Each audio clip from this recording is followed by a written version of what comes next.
Well, Sri Lanka is known as the pearl of the Indian Ocean. This country is known for its breathtaking beauty as well and has an influential role in the Indian Ocean region. The country, of course, shares historic and cultural linkages with India. With me is the High Commissioner of Sri Lanka to Delhi. Sir, welcome to WION and congratulations on the independence anniversary of Sri Lanka. But I'd like to start with something that has been grabbing the global headlines. That's the economic situation in Sri Lanka. If you can talk about the current economic situation as to what is the situation on the ground.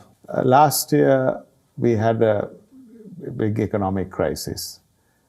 The reasons for it are multifaceted, and one was the fact that we had the COVID pandemic had an impact. The Ukraine war had an impact. But above all, I think for years, Sri Lanka has been living beyond her means. So we had a situation where we were not able to pay our debts. In fact, if you look at our revenue, if you take revenue as 100%, our salaries for government servants, salaries and pensions is 70%. So that means only 30% is left for other expenditure. Then if you take the revenue again as 100%, 70% is used for payment of interest on our loans. So you can remind every year we start by borrowing an extra 40% and to finance our other requirements, education, health, defense, what have you. So this is the crisis. And then of course when revenues dropped internationally, our exports dropped during COVID, our remittances, which are a very important part of our economy, dropped, our tourism collapsed, our economy basically imploded. Because we had overborrowed and we had not worked out enough ways of paying back. India stepped in very quickly. In January last year, when India saw that the Sri Lankan economy was weak and could potentially collapse, under Prime Minister Modi's leadership, Dr. Jayashankar, Mrs. Sitharaman, NSA Ajit Doval, they all basically helped to develop a package. And the remarkable aspect of this package to me was the fact that there were no conditions. And it was extremely flexible, because if we had gone to any other institution, let's say the IMF even at that time, they would have wanted us to go through a whole process of, they would have first evaluated, then they would have come up with conditions. India, instead, what India did was India basically backed us with different instruments. They provided funding for our oil imports, for importing critical essential goods, medicines, food supplies. They also, India moved in when we couldn't meet the payments to the Asian Clearing Union. India helped to support that. And as a result, over last year, India provided us with nearly $4 billion, just $3.9 billion or so, we provided us with that. And so now we are trying to work with India on the next phase. In addition, I must stress also, India reached out to the international community, spoke to the World Bank, to the IMF, Mrs. Sitharaman herself in Washington, basically encouraged the IMF to help us, spoke to even Japan. So that part of it India did. Then the next stage where India got involved was in helping with the debt restructuring. India was the first to provide the financing assurances that were requested by the IMF for debt restructuring before any other country. So now we are discussing with India the role that India can play in the economic recovery phase. In tourism, in investments into Sri Lanka, maybe trade expansion, rupee trade, because rupee trade could help us a lot as well. So, I mean, I want to stress, as you asked me about the economic crisis, the crisis is a serious crisis, it's still ongoing. But last year, the support India gave us avoided a complete social implosion. we had tremendous political tensions and political stresses, but it would have been a much bigger implosion, and possibly there would have been violence if India had not stepped in at that time. So you talked about the IMF bailout. By what time, if you can talk about, you can get the bailout? Because one of the conditions is that the creditors should agree. India has agreed. China, what's the status of China when it comes to agreeing to the debt restructuring plan for Sri Lanka? India was the first to agree. In fact, India was ahead of even the Paris Club. I must also mention that India was ahead at every turn, in the sense, as I said, India helped us to stabilize the economy. Then India reached out to the IMF and to some of the bilateral partners like Japan. Dr. Jayashankar, Mrs. Sitharaman, Mr. Ajit Doval, they all were involved, and of course, Prime Minister Modi's leadership. So India was the first to agree. As far as the Paris Club is concerned, they are now also supporting this. China they have given a letter, but it is at the moment not sufficient to meet the requirements of what the IMF is expecting. So that discussion is still ongoing. And you're hopeful that China will agree? We have to see. I mean, we have to see what finally how that will work out. But the creditors are working together, and we need that support from all the creditors to be able to make it work. But there's a lot of back and forth also going when it comes to Sri Lanka's debt restructuring and comments made by China and the US. We saw recently the comments made by the US diplomat Victoria Nuland. She said that China hasn't done enough when it comes to the debt restructuring. How do you make these comments, as in a sense, is it correct? Will you agree with it, or will you disagree with her assessment? I think each country is driven by their own compulsions. China has a different set of pressures on them. They have given also credit to many countries. So Sri Lanka is a small country in that context. So whatever they do here, others will be watching. So they have that to consider. Clearly, there is a geo-economic aspect to it. There is a geopolitical aspect to it. But as far as we are concerned, we are working with all the creditors. And we are extremely appreciative of the role India has played and is playing even now. Because for External Affairs Minister Jayashankar was in Colombo recently. He has now moved to the next level because India helped us with stabilization. India has taken a lead when it comes to helping us with the international community. Now the focus is recovery. So he is looking at how can we increase Indian investment, expand trade, maybe rupee trade, trying to do trade in Indian rupees. So I think the India, to that extent, is focusing on the recovery, which is important. While we are restructuring the debt, we have to the economy has to recover. Otherwise, we can't do anything. So I think, to answer your question directly, all the creditors we have to work with. But equally, we have to find a way of coming out of it. There, I feel that India is doing the right thing. I mean, India is a few steps ahead of the game, so to speak. So EM was in Sri Lanka. This was a visit much talked about. And even as we speak, the Minister of State in the Ministry of External Affairs is in Sri Lanka.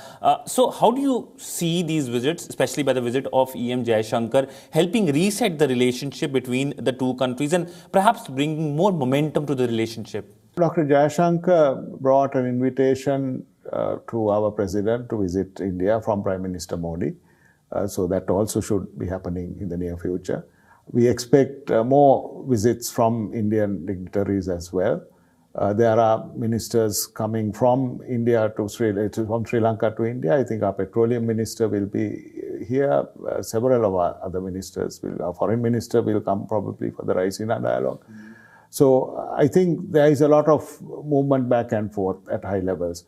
The focus is on trying to get the economy moving again, the economic recovery. And there, the lead that India is taking is that is what is required. And I must stress again that India's success here was that you were always ahead. I mean, stabilization, India came in before the rest of the world came to help us. And then in the case of the international community, India gave leadership. And then in the recovery now, we are trying to work with India. And integrating with India, integrating our two economies would be the way for us to recover, because India is going to grow at over 6% now. It's going to be the fastest growing country in the world. So for us, our economy shrank by 11% last year. It is expected to shrink maybe by about 3.5% this year. So if we can tag on to India in different sectors, tourism is obviously one. We are looking at renewable energy, electricity, whether the two grids can be combined, the Indian electricity grid and Sri Lanka's. We are, as I said, looking at things like rupee trade and expanding our trade. Then we are looking at setting up a petroleum hub in Trincomalee. Dr. Jayashankar spoke about that in his statement when he was in Sri Lanka, and trying to work with India on petroleum, because your requirements for petroleum will grow by about 50% by year 2030. Your refining requirements will grow by about 1/3. So Trincomalee is ideally positioned to help to become a petroleum and energy hub. So if we can have, already Indian Oil is managing the tank farm in Trincomalee together with Sri Lanka Petroleum. If we can link that tank farm with India, if we can maybe look at a refinery there, you see that integration will help our economy grow, because then we are linking on to you. And we are also supporting India. We become, it's a win-win. It's not that one side is helping the other, because that has been the approach, I think, which India has taken under Prime Minister Modi's leadership, is the idea that these solutions should be all win-win. It's not that one side is just helping, that both sides have to win on it. And that makes it sustainable, I think. And that's what we should look at. So, while there has been momentum, there have been visits by Indian ministers. Last year, we saw the visit of the Chinese spy ship Yuan Wang 5, and that, of course, raised concerns, especially here in Delhi. We saw comments coming from Delhi. What measures perhaps Sri Lanka has taken that perhaps next time, if a Chinese spy ship comes, New Delhi will not be worried? Will you be informing New Delhi? Some mechanism has been put? Basically, I think communication and trust are the two angles in the aspects in this. And I think that's what we are working on. So may ensure transparent communication. When that incident happened, Sri Lanka was in crisis, as you know. We were the situation on the ground was very dysfunctional and chaotic. So I think the lesson that we have learned is that we have to ensure that there is constant communication, unambiguous and frank communication also. And the other aspect is trust. So I think that's where we are headed. Because you look at it, our president has said it, I have stated it in different forums. India's and Sri Lanka's security are one. What security of India is security for Sri Lanka, security of Sri Lanka is security for India. Because basically, geographically, that's where we are. You can't move away from that. In addition, the fact is, civilizationally we are one. Our DNA is the same, I keep saying. So I think we will have ups and downs. We have had ups and downs since the Ramayana. Our history goes back to the Ramayana. So basically, we will have ups and downs. But we have to keep talking, being very frank and candid, and ensure that we learn from our mistakes also. And that's what we've been trying to do. There's another aspect, which is the defense aspect of the relationship. There have been talks of giving another denier to Sri Lanka. What kind of defense partnership you're looking when it comes to the two countries? We have been building it up. Today, I think we have around, at the moment, as we have this discussion, 400 Sri Lankan military personnel being trained in India. In fact, I think we take up the highest number of training berths of any foreign country in India. At one stage, sometimes we have even 800. Before COVID, we had 800. We have now 400. On maritime surveillance and the Dornier aircraft, we already have one Dornier aircraft. We are in discussions about a second, because that was part of the arrangement. that we discussed, and we haven't concluded that yet. We are in negotiation. But cooperation in maritime surveillance is something we are doing together. Then we have the Colombo dialogue, and it's an NSA's dialogue, where again we cooperate. In fact, the annual defense dialogue will be taking place later this month between India and Sri Lanka. And we are trying to evolve this into a more strategic dialogue. But that can be step by step. At the moment, we can be, I think, quite happy with the work we are doing. I mean, that India is becoming the main trainer for our security personnel. I mean, that is important. And I think this will grow. That is my view. So coming back to the China question, because, well, you're in Delhi, you know how much China has been a worry. They are in our northern borders. They are creating problem for us. So do you see that when it comes to Sri Lanka, there is India-China going in Colombo as well? Basically, the reality, as you say, is we are living in a different geopolitical environment and a geo-economic environment, because all this, the impact is on both to what we lived in, let's say, 10 years ago. So that is the reality. And in the Indian Ocean, there are tensions and that we cannot ignore. And Sri Lanka, we are a small country. We can basically become, in a way, a football in a bigger game, if you will. So, as I mentioned, our premise is very clear on security. Sri Lanka's security is India's security, and India's security is Sri Lanka's security. Within that frame, we will deal with all powers who are around. I mean, because economic relations we have with China, we have with the United States, we have with Europe. But I think the Indo-Lanka relationship, I define it as a special relationship. And very often people ask me, what does special relationship mean? And we have this picture in the back here of Emperor Ashoka sending his son Mahinda to Sri Lanka with the message of Buddhism.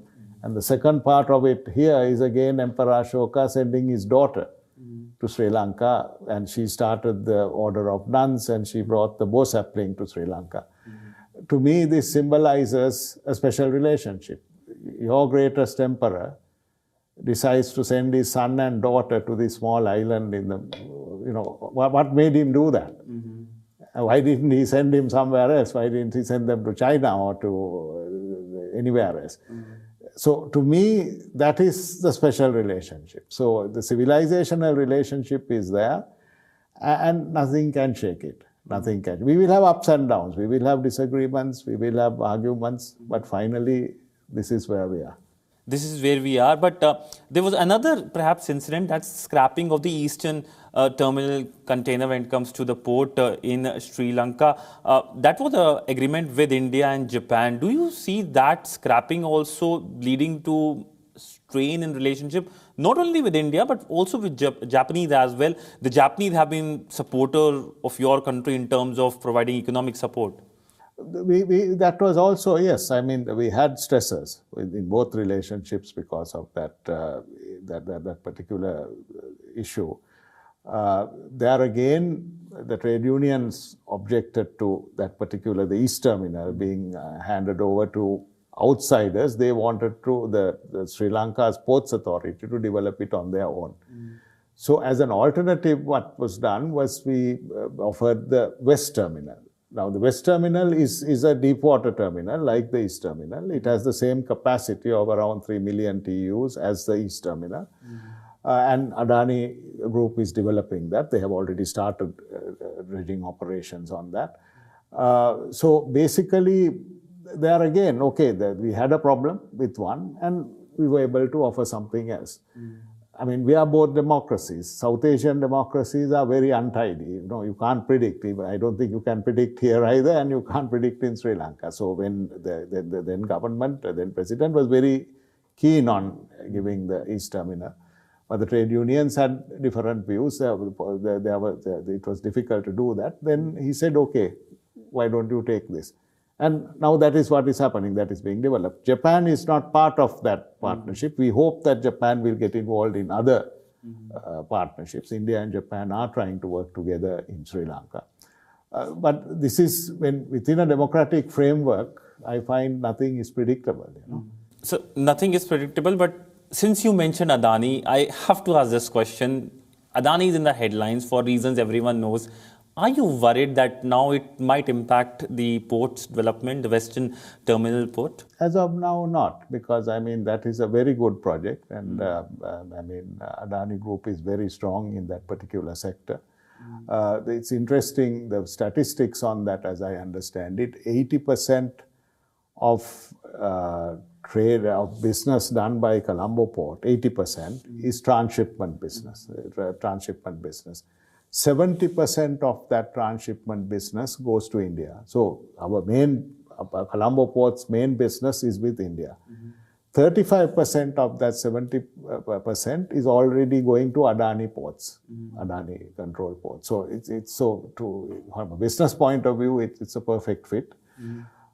So therefore, we are not concerned about that. Is the 13th Amendment, India has been talking about it several times. EM talked about during his visit as well. Recently, the Universal Periodic Review happened in Geneva as well. India had mentioned about it. So what's the status like? What's the future like? Will it be implemented, or what's the thing like? The 13th Amendment is in the Constitution of Sri Lanka. So in the context of the Constitution, that is our Constitution. And we have had provincial councils. But the problem has been that since the war ended, the discussion among all communities to come to a consensus on exactly what the best model of devolution for us is, that has been going on. But are the Tamil parties on board? Are they agreed to it? Or no, there is debate and dispute. But again, that is normal in a democracy. If we all agree, then we'll be quite all right. There is debate, there is dispute. And I think through the democratic process, we have to find a solution. India has been basically encouraging the settlement, and I must say India has handled it very well. Carefully advising, guiding. But finally, the solution has to come through the system. And as I said, the 13th Amendment is in the Constitution. So it's not that it's out of the Constitution, but certain elements of it that need to be, that there is a dispute on some elements that need to be implemented. There are two sides, or groups, different groups think differently about it. But I see this all as part of democracy. That's what it is. If all of us agree, then we don't need to worry about anything. Democracy means many voices, many positions. Sri Lanka is a polarized society. That is a fact. And we have to find ways of bringing people together. And I think the President is trying to do that. Well, thank you so much, sir. Speaking to WION. Thank you for the opportunity. On several issues and clarifying a lot of confusion and talking about what is the state of Sri Lanka right now. Because yes, Sri Lanka's stories are a big stories in India, given the historic and cultural connect between the two countries. Thank you so much, sir, for speaking to WION. Thank you. Thank you, sir. All the best. Thank you. Thanks, sir.